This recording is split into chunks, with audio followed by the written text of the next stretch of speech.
Well, there's a lot on my mind today, but I'm really excited to do a little bit of a nursery update. It's been a while since I did a nursery update, and there's been a lot going on. This is like the busiest time of the year in a lot of ways for the nursery and for everything related to what I do with trees. I'm going to try to talk through this video as I'm recording it. Recently, I've been doing a lot of like record the video and do a voiceover afterwards, but I'm going to try to actually talk through it as long as the wind and my microphone play ball, you know, we'll make it happen. But if not, I'll just voice over some of the footage that I take today.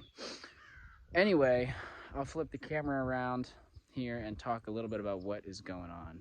As I'm trying to make this video, I'm finding there are so many things I want to talk about.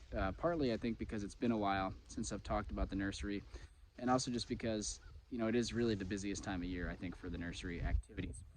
And so this might be a long one, but just before we get started and really looking at, you know, trees and what's going on here, I just want to mention this is a big milestone for me personally. You know, I've been growing trees for several years now in like a backyard hobby scale and planting them out myself, giving them to folks, that sort of thing. But this is my first year trying to actually sell trees as a nursery.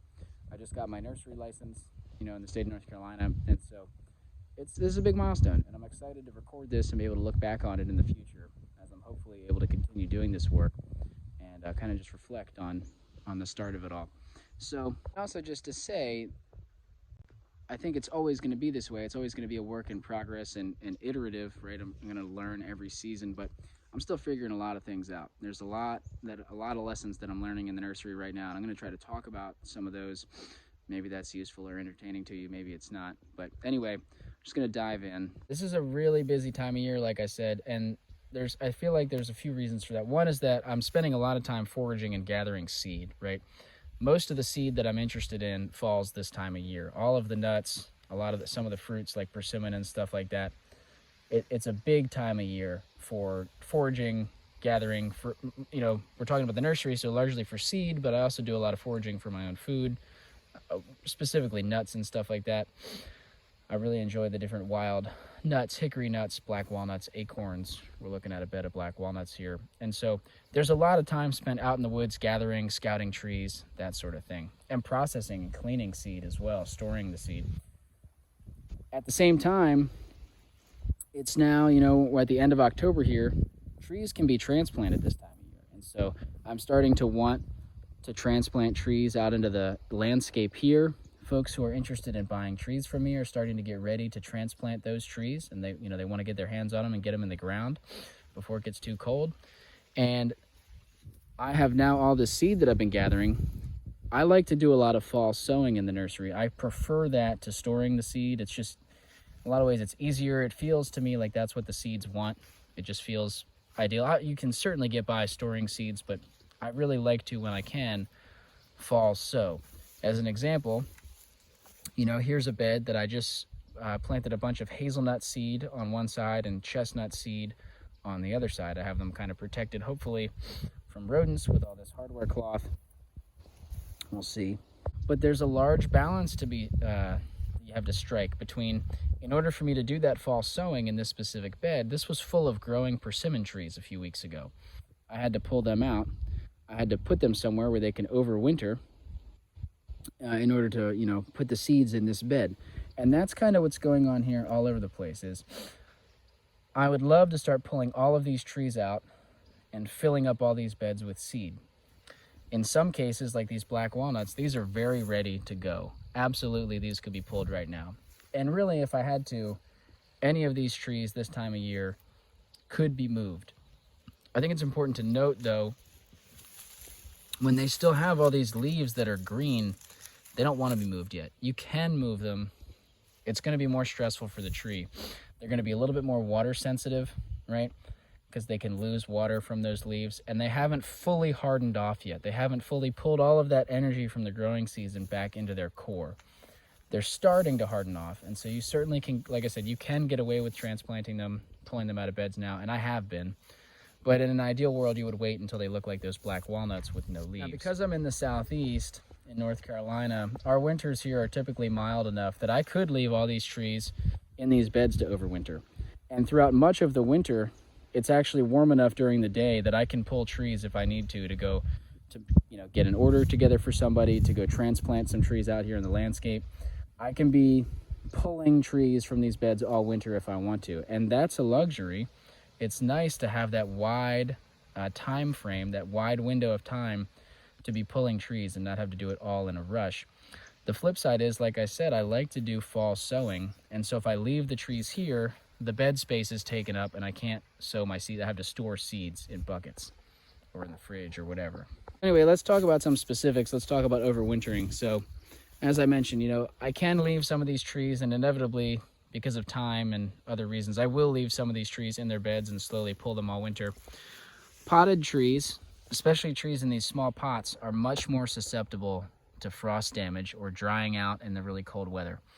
And so these aren't fully set up to be overwintered. I have at least 24 hours before we get a hard frost. We might get to like 31 tonight, but the following night's going to be in the 20s.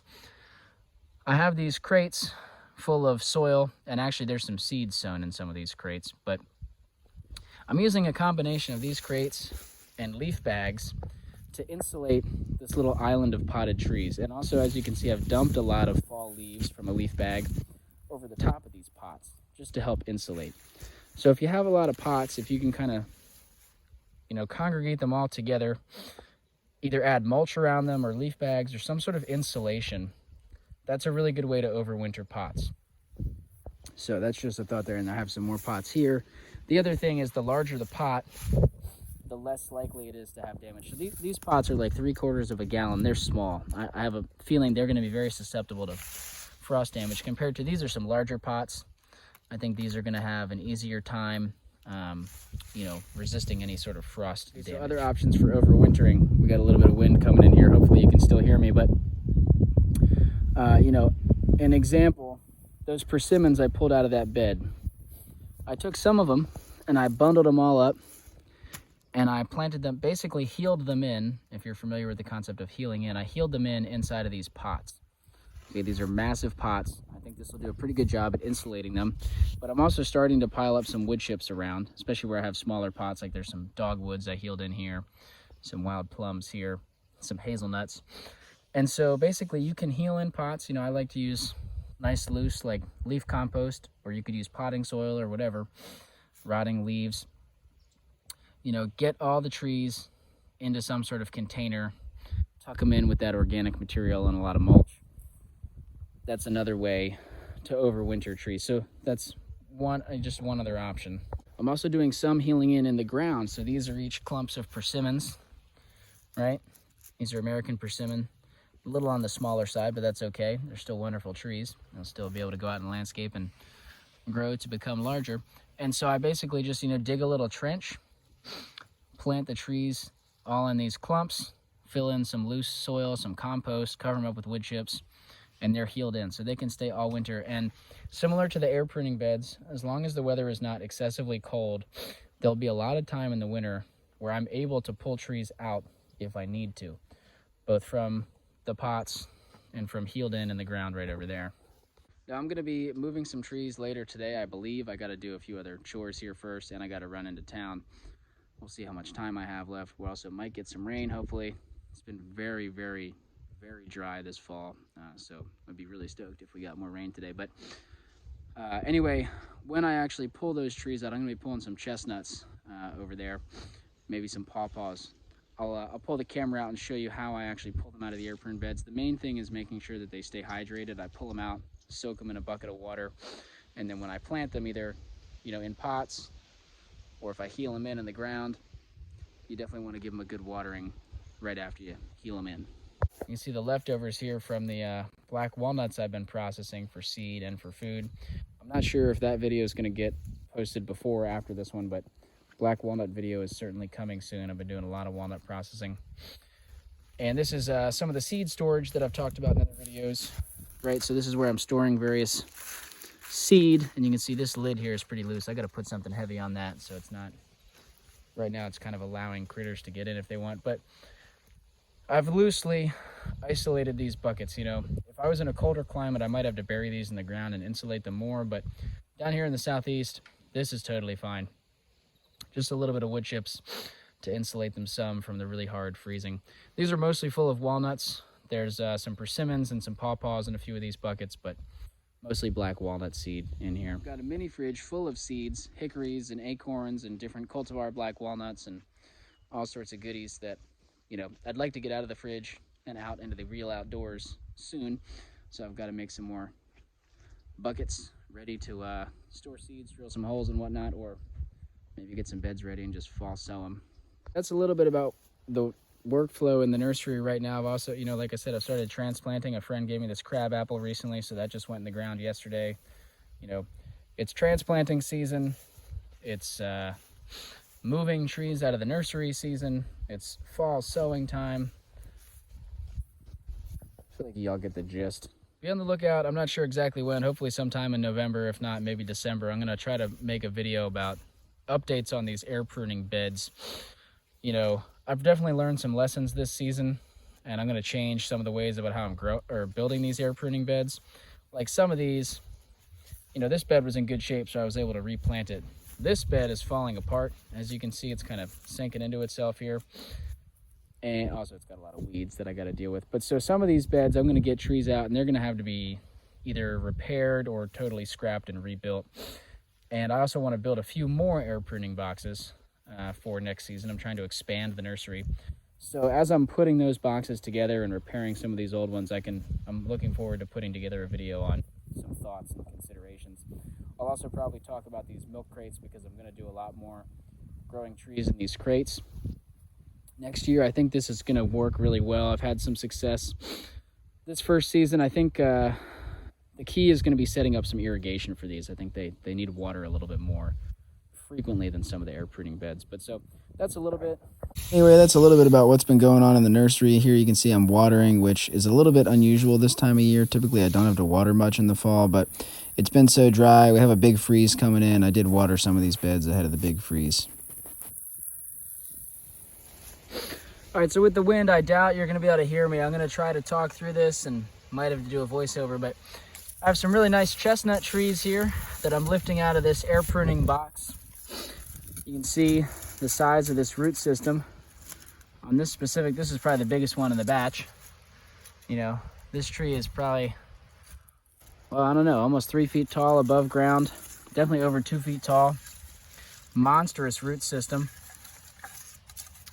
You can see we've got some others, you know, a little bit smaller, but still very nice trees. Field ready, you know, ready to go in the ground, be in a new home. And what we're doing here, this is kind of standard operating procedure for pulling them out of the bed, is take the riser off if you have a riser, use a nice flat shovel, kind of get in underneath and lift up. And then you can just use your hands and gently pull the trees out. Sometimes you gotta kind of massage, ease the roots apart. And then I place them into a bucket of water here where they can soak, get nice and warmed up, or I'm sorry, get nice and hydrated. They're probably not getting warmed up. It's cold out today. It's in the high 30s, low 40s, a little nippy. And yeah, I'll let them soak, I don't know, anywhere. At least get them in the water for a minute or two, but I might leave these for 5 or 10 minutes while I get the next stage of the process ready to go. You can see I'm not digging all of these trees today.